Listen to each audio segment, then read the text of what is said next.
নেকড়ে দেখতে ভয়ানক এক প্রাণী। মানুষ খেকো প্রাণী হিসেবেই অনেকে চেনেন। বিশ্বের অনেক দেশেই ভয়ানক।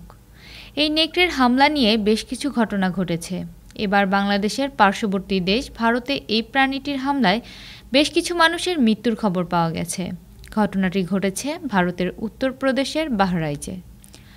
প্রায় ২ মাস ধরে উত্তরপ্রদেশের বাহরাইচ ও সীতাপুর জেলার এদের দাপিয়ে বেড়ানোর খবর পাওয়া গেছে। এদের হামলায় ইতিমধ্যে ৯ জনের মৃত্যু হয়েছে, যার মধ্যে ৮ জন শিশু। পাশাপাশি আহত হয়েছেন আরও ২৪ জন। এই পরিস্থিতিতে খাঁচা পেতে ৪টি নেকড়েকে ধরা হলেও দুটি এখনও হাতের নাগালে পাননি তারা। ৫ সেপ্টেম্বর বৃহস্পতিবার রাতেও এক বাড়িতে হামলা চালানোর খবর পাওয়া গেছে। জানা যায়, ঘরের ভিতরে ঢুকে ১২ বছরের এক ঘুমন্ত কিশোরকে ঘাড় কামড়ে টেনে নিয়ে যাওয়ার চেষ্টা করে নেকড়ে।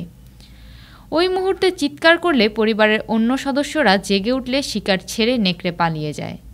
এই অবস্থায় নেকড়ের হামলা থেকে বাঁচতে বন্ধ করে দেওয়া হয়েছে স্কুল, কলেজ। এই ঘটনার জের ধরে বাহরাইচে প্রায় ৩৫টি গ্রাম আতঙ্ক ছড়িয়ে পড়েছে। পরিস্থিতি স্বাভাবিক করতে নেকড়েকে দেখামাত্র গুলি করার নির্দেশ দিয়েছে উত্তরপ্রদেশ সরকার। এতে করে সাধারণ জনগণ কিছুটা আশ্বস্ত হতে পেরেছে।